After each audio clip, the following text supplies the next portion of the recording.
olmayan Peyğəmbərin başına bir iş gəlir. Görün Peyğəmbər harda qaldı?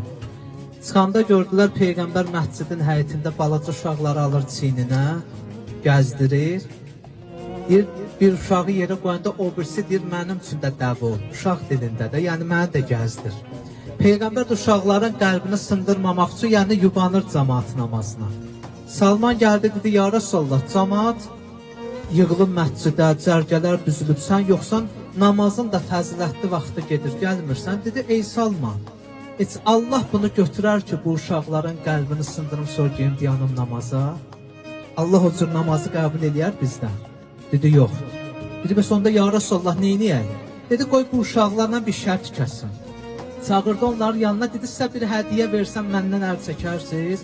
Dedilər, bəli ya Rasulallah. Dedi, Salman, neçə gün bundan qabaq bir neçə kilo qoz yığmışam, qoymuşam qırağa qurusun, ged onları gətir bura, bunların arasında pay kimi bölüşdürün, məndən əl çəksinlər. Deyir, Peyğəmbər onu bölüşdürəndə uşaqların arasında, uşaqlar ki, getdi o qozu sındırıb yeməyə başları qaçışdı, Peyğəmbərdən əl çəkdilər də. Peyğəmbər məscidə tərəf gələndə Salmana yolda bir cümlə söz dedi ki, qızıldan da qiymətli bir söz. Dedi, ey Salman, bil, yəni bu dünyada 124 min Peyğəmbərin içində iki Peyğəmbəri ən ucuz qiymətə satdılar. Biri Yusuf Peyğəmbəri qardaşları bazarda ən ucuz qiymətə satdılar. Biri də bu uşaqlar məni qoza dəyişdilər.